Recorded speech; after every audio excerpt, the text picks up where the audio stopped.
നമസ്കാരം, എല്ലാവർക്കും തത്വ competitive exam കോർണറിന്റെ പുതിയൊരു വീഡിയോയിലേക്ക് സ്വാഗതം.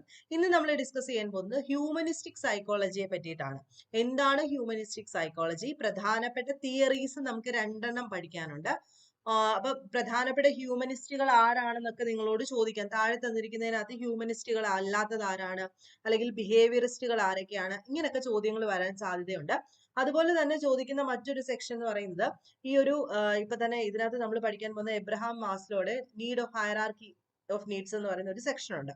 അപ്പൊ അതിനകത്തെ സ്റ്റേജസ് അല്ലാത്തത് ഏതാണ്, സ്റ്റേജസ് ആയത് ഏതാണ്, ഇങ്ങനെയൊക്കെ ചിലപ്പോൾ ചോദ്യങ്ങൾ വരും. അപ്പൊ ഇത് നമ്മൾ ഒറ്റയടിക്ക് പഠിക്കുന്ന സമയത്ത് കുറെ കൺഫ്യൂഷൻസ് ഉണ്ടായിരിക്കും. അതൊക്കെ നിങ്ങൾ ഈ കേട്ടോണ്ടിരിക്കുമ്പോൾ തന്നെ നോട്ട് ചെയ്ത് പോവുക. ഈ പറയുന്ന എല്ലാ പോയിന്റ്സും ഇമ്പോർട്ടന്റ് ആണ്. അതുകൊണ്ട് എല്ലാ പോയിന്റ്സും നോട്ട് ചെയ്ത് മനസ്സിലാക്കി തന്നെ മുന്നോട്ട് പോവുക. വളരെ ചുരുക്കത്തിൽ എടുക്കാനായിട്ട് ശ്രമിക്കുന്നതായിരിക്കും. അപ്പൊ ആദ്യമായിട്ട് നമുക്ക് അറിയാനുള്ളത് എന്താണ് ഹ്യൂമനിസ്റ്റിക് സൈക്കോളജി. അത് നോക്കുന്നതിനായിട്ട് നമ്മൾ ഓൾറെഡി പറഞ്ഞു, സൈക്കോ അനലിറ്റിക് അപ്രോച്ചും ഉണ്ട്, ബിഹേവിയറിസ്റ്റ് അപ്രോച്ചും ഉണ്ട് അല്ലെ. ഫ്രൂയിഡിന്റെ സൈക്കോ അനലിറ്റിക് തിയറി ഒക്കെ വെച്ചിട്ട് നമ്മൾ സൈക്കോ അനലിറ്റിക് അപ്രോച്ച് പറഞ്ഞു. അതുപോലെ ബിഹേവിയറിസ്റ്റുകൾ പറയുന്നത് എന്താണ്, എൻവയോൺമെന്റിനനുസരിച്ചിട്ടാണ് നമ്മുടെ മനുഷ്യരുടെയൊക്കെ പേഴ്സണാലിറ്റി വളരുന്നതെന്ന് പറഞ്ഞു. മറ്റേവര് സൈക്കോ അനലിറ്റിക് അപ്രോച്ച് എന്തായിരുന്നു, ബിഹേവിയർ ഈസ് ഇൻഫ്ലുവൻസ്ഡ് ബൈ അവർ unconscious sexual and aggressive instinct അല്ലെ. അത് നമ്മൾ ഡീറ്റെയിൽഡ് ആയിട്ട് ഇതൊക്കെ പറഞ്ഞിട്ടുണ്ട്. അതൊക്കെ ഓർമ്മയുണ്ടെന്ന് വിശ്വസിക്കുന്നു. അപ്പൊ മൂന്നാമത്തെ സ്കൂൾ ഓഫ് തോട്ട് ആണ് ഹ്യൂമനിസ്റ്റിക് സൈക്കോളജി. അപ്പൊ ശരിക്കും പറഞ്ഞു കഴിഞ്ഞാൽ പേരിനകത്ത് തന്നെ ഉള്ളതുപോലെ തന്നെ ഈ ഹ്യൂമനിസ്റ്റിക് അപ്രോച്ച് എന്ന് പറഞ്ഞു കഴിഞ്ഞാൽ ഒരു മനുഷ്യൻ, ആ ഒരു മനുഷ്യനെ അദ്ദേഹം എന്ന് പറയുന്നത് മൊത്തത്തിൽ അയാളുടെ ചിന്താഗതിയെയോ അല്ലെങ്കിൽ ഒരു പെർട്ടിക്കുലർ കാര്യത്തിനെ എടുത്തു വെച്ചിട്ടല്ല, മൊത്തത്തിലുള്ള ഒരു വ്യൂ ആണ്, ഒരു പോസിറ്റീവ് ഇമേജിനെ പറ്റിയിട്ടാണ് ഇവിടെ പറയുന്നത്. The humanistic perspective focus on the positive image of what it means to be human. Human nature is viewed as basically good and humanistic theories focus on the method that allow fulfillment of potential. മനസ്സിലാവാൻ വേണ്ടിയിട്ടുള്ള എളുപ്പത്തിന് പറയാം, humanistic approach അവര് വിശ്വസിക്കുന്നത് എന്താണെന്ന് വെച്ച് കഴിഞ്ഞാല് നമ്മള് ഒരു മനുഷ്യൻ ജനിക്കുമ്പോൾ, എല്ലാവരും ജനിക്കുന്ന സമയത്ത് നല്ല ഒരു ഹ്യൂമൻ ബീയിങ് ആയിട്ടാണ് ജനിക്കുന്നത്. അപ്പൊ അവര് അവരുടെ ഓരോ സ്റ്റേജ് ഓഫ് ലൈഫ് എത്തുന്ന സമയത്ത് ഓരോ രീതിയിലേക്കും, ചിലപ്പോൾ അവരുടെ പേരൻസ് അല്ലെങ്കിൽ അവരുടെ ടീച്ചേഴ്സ്, അവരുടെ സൊസൈറ്റി ഇവരുടെ മുകളിലേക്ക് പ്രഷർ അപ്ലൈ ചെയ്യുന്നുണ്ട് പല രീതിയിൽ. അപ്പൊ മറ്റുള്ളവർക്ക് ഇഷ്ടമാവോ എന്നുള്ള രീതിയിൽ ആൾക്കാര് എന്താണ് മാറിക്കൊണ്ടിരിക്കുകയാണ് അല്ലെ. നമ്മുടെ ചുറ്റും നടക്കുന്ന ഓരോ കാര്യങ്ങൾക്കനുസരിച്ചിട്ടാണ് നമ്മുടെ ഇമേജസ് അല്ലെങ്കിൽ നമ്മുടെ ഒരു സെൽഫ് ആയിട്ടുള്ള ഒരു തോട്ടൊക്കെ പോയിക്കൊണ്ടിരിക്കുന്നത്. അപ്പൊ ജനിക്കുന്ന സമയത്ത് എല്ലാവരും നല്ല രീതിയിലാണ് ജനിക്കുന്നത്. അവർക്ക് അവരുടേതായിട്ടുള്ള ഇൻഫൻസിയിലൊക്കെ അവർക്ക് അവരുടേതായിട്ടുള്ള ഒരു വ്യൂ പോയിന്റ്സ് ഒക്കെ ഉണ്ട്. പോകെ പോകെ ഇത് മാറി മാറി വരുന്നു. ഓക്കെ, അപ്പൊ ഇതിനെ പറ്റിയിട്ടാണ് നമ്മൾ ഹ്യൂമനിസ്റ്റുകൾ കൂടുതലായിട്ടും പറയുന്നത്. മനസ്സിലായി കാണുമെന്ന് വിശ്വസിക്കുന്നു. അപ്പം ഇത് മനസ്സിലാക്കി എടുക്കാൻ ആദ്യമായിട്ട് സൈക്കോളജി പഠിക്കുന്ന സമയത്ത് നമുക്ക് ഇത് മനസ്സിലാക്കി എടുക്കാൻ കുറച്ച് ബുദ്ധിമുട്ടാണ്. അപ്പൊ നിങ്ങൾ ഇത്രയും കാര്യങ്ങളൊന്ന് ഓർത്തു വെച്ചേക്കാം. അതായത് ഒരു ഹ്യൂമൻ ബീയിങ്ങിനെ മൊത്തത്തിലായിട്ട് അവർ പഠിക്കുകയാണ് ചെയ്യുന്നത്, ഹ്യൂമനിസ്റ്റുകൾ പഠിക്കുകയാണ് ചെയ്യുന്നത്. അപ്പൊ പ്രധാനപ്പെട്ട രണ്ട് ഹ്യൂമനിസ്റ്റിക് സൈക്കോളജിസ്റ്റുകൾ ആരാണെന്ന് ചോദിക്കുവാണെങ്കിൽ, ഒന്ന് കോൾ റോജറും അതുപോലെ മാസ്ലോ, എബ്രഹാം മാസ്ലോ. ഈ രണ്ടാൾക്കാരും ഹ്യൂമനിസ്റ്റിക് സൈക്കോളജിസ്റ്റുകളാണെന്ന് ഇവിടെ നോട്ട് ചെയ്ത് പഠിക്കാം. ഓക്കെ, അപ്പൊ നമുക്ക് ബാക്കി നോക്കാലോ. ആദ്യം നമ്മൾ നോക്കാൻ പോകുന്നത് വേറൊരു പോയിന്റ് കൂടെ ഞാൻ എക്സ്ട്രാ പറയുകയാണ്. ഈ ഒരു ഹ്യൂമനിസ്റ്റിക് സൈക്കോളജിയെ തേർഡ് ഫോഴ്സ് ഇൻ സൈക്കോളജി എന്നാണ് വിളിക്കുന്നത് കേട്ടോ. എന്താണ് തേർഡ് ഫോഴ്സ് ഇൻ സൈക്കോളജി എന്നാണ് വിളിക്കുന്നത്, തേർഡ് ഫോഴ്സ് ഇൻ സൈക്കോളജി. അപ്പൊ അതുകൂടെ ഒന്ന് നോട്ട് ചെയ്ത് പഠിക്കുക, തേർഡ് ഫോഴ്സ് ഇൻ സൈക്കോളജി. അപ്പൊ ഹ്യൂമനിസ്റ്റിക് സൈക്കോളജി എന്ന് പറയുമ്പോൾ ഇതൊരു ഹോളിസ്റ്റിക് അപ്രോച്ച് ആണ്. സൈക്കോളജിയിലെ ഹോൾ പേഴ്സണെ ആണ് ഇവർ ഫോക്കസ് ചെയ്യുന്നത്. അത് ഓർത്ത് വെച്ചേക്കണം. ഒരു മനുഷ്യനെ, ഇപ്പൊ നിങ്ങളെ തന്നെ എടുക്കുക, നിങ്ങളെ മൊത്തത്തിലാണ് അവർ ഫോക്കസ് ചെയ്യുന്നത്. അല്ലാതെ അയാളുടെ തോട്ടോ അയാളുടെ ആക്ഷൻ അങ്ങനെ ഒന്നുമല്ല, ബിഹേവിയറോ മാത്രമല്ല, മൊത്തത്തിൽ എടുത്തിട്ടാണ് അവര് പഠിക്കുന്നത്. അപ്പൊ ഹ്യൂമനിസ്റ്റ് ബിലീവ് ചെയ്യുന്നത് A person is in the process of becoming. അതായത് ഇപ്പോ ഉള്ള, അതായത് ഓരോരുത്തരും ഒരു പേഴ്സണായിട്ട് മാറുന്ന, ഒരു പേഴ്സണാലിറ്റി ഡെവലപ്പ് ചെയ്യുന്ന ആ ഒരു സ്റ്റേജ് എന്ന് പറയുന്നത് വളരെ വലുതാണ്. ഫോർ എക്സാമ്പിൾ, ഞാൻ മനസ്സിലാവാൻ വേണ്ടിയിട്ട് ഒന്നുകൂടെ പറയാം. ഒരു കുട്ടി ജനിക്കുന്നു, കുട്ടി ജനിച്ചു കഴിയുമ്പോഴത്തേക്ക് അവൻ എന്താണ് പ്രത്യേകിച്ച് പ്രഷർ ഒന്നും ഇല്ലാതാണ് ജനിക്കുന്നത് അല്ലെ. അപ്പൊ പക്ഷെ പോകെ പോകെ എന്ന് പറയുന്നത് പേരൻസ് ഇങ്ങനെ ചെയ്യരുത് അങ്ങനെ ചെയ്യരുത് എന്ന് പറയാൻ പേരൻസും, പിന്നെ സ്കൂളിലേക്ക് ചെല്ലുമ്പോൾ ടീച്ചേഴ്സ്, സൊസൈറ്റി, അങ്ങനെ ഇവരെന്താണ് മൊത്തത്തിൽ മാറിക്കൊണ്ടിരിക്കുകയാണ്. ചിലപ്പോൾ ആഗ്രഹിക്കുന്നത് പോലെ ആയിരിക്കില്ല നമ്മളിൽ പലരും ജീവിക്കുന്നത് അല്ലെ. അപ്പൊ പറയുന്നത് ദ പ്രോസസ് ഓഫ് ബിക്കമിങ് എന്ന് പറയുന്നത് ഹ്യൂമനിസ്റ്റുകൾ ബിലീവ് ചെയ്യുന്നത്. പേഴ്സൺ ഇപ്പൊ കാണുന്ന ഒരു പേഴ്സൺ എന്ന് പറയുന്നത് ഇവൻ തുടക്കത്തിലേ ഇങ്ങനെ ആയിരുന്നില്ല, പല കാര്യങ്ങളിലൂടെ കടന്നു പോയിട്ടാണ് ഈ ഒരു പേഴ്സണാലിറ്റിയിലേക്ക് അവൻ എത്തിയത്. ഓക്കെ, അപ്പൊ ഇത്രയും കാര്യങ്ങൾ മനസ്സിലായി കാണുന്നു വിശ്വസിക്കുന്നു. കുറച്ച് ടഫാണ്, എങ്കിലും നിങ്ങൾ പോയിന്റ്സ് മാത്രം ഓർത്ത് വെച്ചിരുന്നാൽ മതി. കാൾ റോജറിന്റെ കാര്യം, എബ്രഹാം മാസ്ലോയുടെ കാര്യം ഓർക്കുക. തേർഡ് ഫോഴ്സ് ഇൻ സൈക്കോളജി ആണെന്ന് ഓർക്കുക. അതുപോലെ ഇതിന് മുൻപ് സൈക്കോഅനലിറ്റിക് അപ്രോച്ചും ഉണ്ടായിരുന്നു, ബിഹേവിയറിസ്റ്റ് അപ്രോച്ചും ഉണ്ടായിരുന്നു.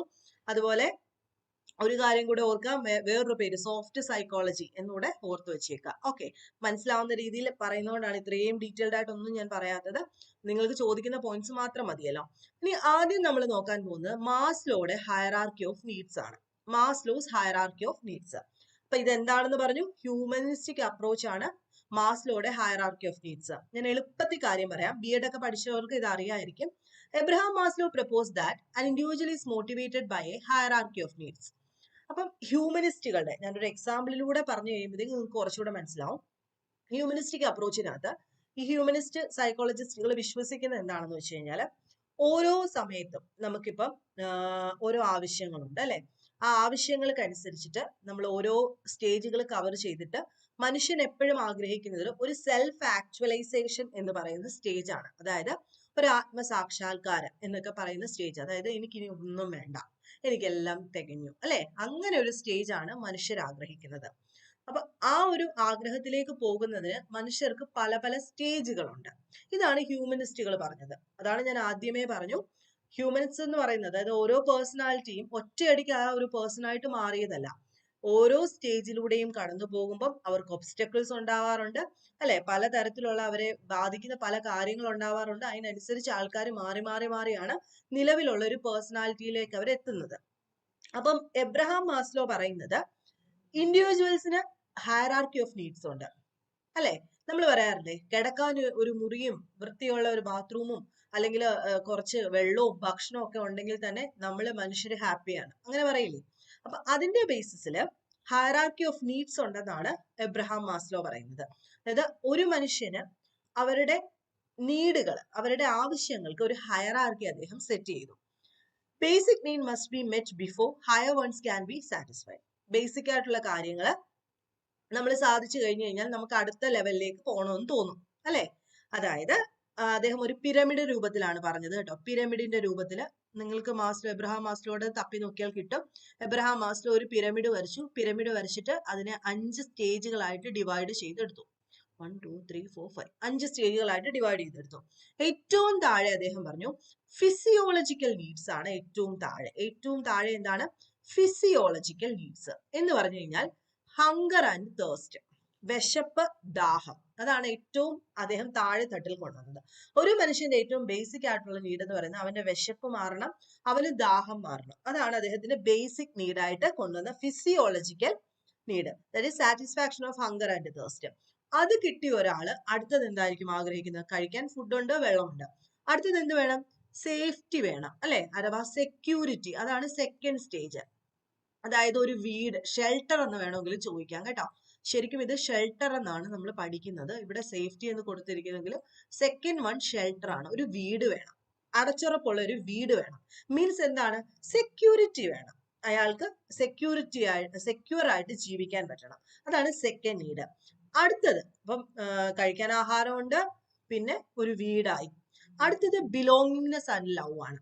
അതായത് ഒറ്റപ്പെടൽ ഇഷ്ടമല്ല, എന്നെ എല്ലാവരും സ്നേഹിക്കണം, എനിക്ക് സ്നേഹിക്കാൻ ആൾക്കാർ വേണം.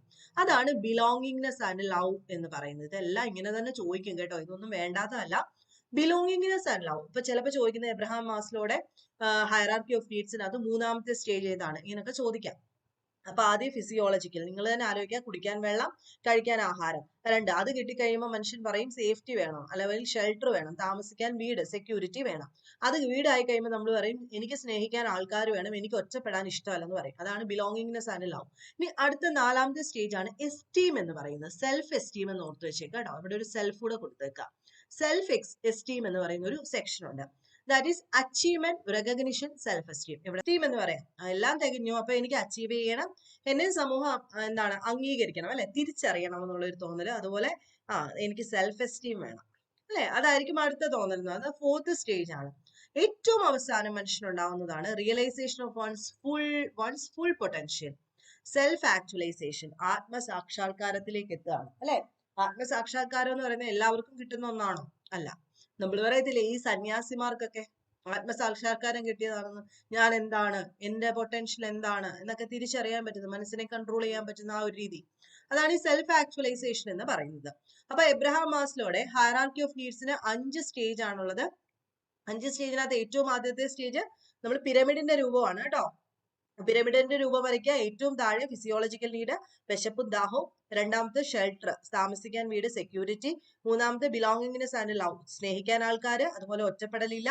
അത് കഴിയുമ്പോൾ എസ്റ്റീം വരും, അതായത് അച്ചീവ് ചെയ്യണം എന്നുള്ള ഒരു ആഗ്രഹം, റെക്കഗ്നേഷൻ വേണം നമുക്ക്, സെൽഫ് എസ്റ്റീം ഉണ്ടാവും. ഏറ്റവും അവസാനമാണ് സെൽഫ് ആക്ച്വലൈസേഷൻ. അപ്പൊ സ്ഥിരമായിട്ട് പണ്ടുകൂടെ ചോദിക്കുന്നത് എബ്രഹാം മാസ്ലോയുടെ ഫസ്റ്റ് സ്റ്റേജ് ഏതാണ്, ഏറ്റവും ലാസ്റ്റ് സ്റ്റേജ് ഏതാണെന്നൊക്കെയാണ്. അപ്പൊ സെൽഫ് ആക്ച്വലൈസേഷൻ ആണ് ലാസ്റ്റ് എന്ന്, ഫിസിയോളജിക്കൽ ആണ് ഫസ്റ്റ് എന്ന് ഒക്കെ ഓർത്ത് വെച്ചേക്കണം. അപ്പൊ ഇതിനകത്ത് സംശയമൊന്നുമില്ലല്ലോ. Maslow also believed that achievement of self-actualization is often marked by peak experiences, feelings of incredible peace and happiness in the course of life activities. ഞാൻ പറഞ്ഞില്ലേ ഇവിടെ സന്യാസിമാർക്കൊക്കെ തോന്നുന്നതാണ് ആ ഒരു സ്റ്റേജ് എത്തുന്ന മനുഷ്യൻ എന്ന് പറയുന്നത് എന്താണ്, ഭയങ്കര സമാധാനമായിരിക്കും എന്നാണ് അദ്ദേഹം പറയുന്നത്. Feelings of incredible piece and happiness in the course of life activities, ചെയ്യുന്ന കാര്യങ്ങൾക്കെല്ലാം ഭയങ്കര സന്തോഷം. ഒന്നും അതായത് അദ്ദേഹത്തിന് എല്ലാം തികഞ്ഞു. ഫിസിയോളജി ഉണ്ട്, സെക്യൂരിറ്റി ഉണ്ട്, ബിലോങ്ങിങ്നെസ് കിട്ടി, എസ്റ്റീം കിട്ടി, ഏറ്റവും അവസാനം സെൽഫ് എസ്റ്റീം ആണ്. അതിനപ്പുറത്തോട്ട് എനിക്കിനി ഒന്നും വേണ്ട എന്നുള്ള ഒരു സ്റ്റേജ് ആണ് സെൽഫ് ആക്ച്വലൈസേഷൻ. അപ്പൊ ഞാൻ ഇന്ന് പറഞ്ഞ കാര്യങ്ങൾ നിങ്ങൾക്ക് എത്രത്തോളം മനസ്സിലായെന്ന് എനിക്ക് തന്നെ സംശയമുണ്ട്. കാരണം ഇത് പറഞ്ഞ് ഫലിപ്പിക്കാനും പാടാണ്, അതുപോലെ മനസ്സിലാക്കി എടുക്കാനും പാടാണ്. ഇതൊക്കെ സൈക്കോളജി അറിയാവുന്നവർക്ക് കുഴപ്പമില്ല കേട്ടോ, ബി.എഡ് ഒക്കെ പഠിച്ചവർക്കാണെങ്കിൽ എളുപ്പമാണ്. പക്ഷെ നിങ്ങൾക്ക് ആദ്യമായിട്ട് പഠിക്കുന്ന ആൾക്കാർക്ക് ഇത് മനസ്സിലായോ ഇല്ലയോ എന്ന് താഴെ ഒന്ന് കമന്റ് ചെയ്യുക. സെക്കൻഡ് പാർട്ടായിട്ട് നമുക്ക് പറയാനുള്ളത് കുറച്ച് കാര്യം കൂടെ ഉള്ളൂ. ഈ കാൾ റോജറിന്റെ സെൽഫ് കൺസെപ്റ്റ് തിയറിയാണ്. അപ്പൊ ഇതിന്റെ ബാക്കിയായിട്ട് നോക്കാനുള്ളതേ ഉള്ളൂ. അപ്പൊ ഇന്നത്തെ ക്ലാസ്സിൽ പറഞ്ഞത് മനസ്സിലായില്ലയോ എന്ന് താഴെ ഒന്ന് കമന്റ് ചെയ്യുക. ബാക്കി അപ്പൊ കോൺഫിഡൻസ് ഉണ്ട് എനിക്ക്, പിന്നെ മുന്നോട്ടെടുത്താൽ മതിയല്ലോ. അപ്പൊ നിങ്ങൾക്ക് വീഡിയോസ് ഇഷ്ടമാകുന്നുണ്ടെങ്കിൽ ലൈക്ക് ചെയ്യുക, ഷെയർ ചെയ്യുക, സബ്സ്ക്രൈബ് ചെയ്യുക. നെക്സ്റ്റ് വീഡിയോയിൽ കാണുന്നവരെ ബൈ.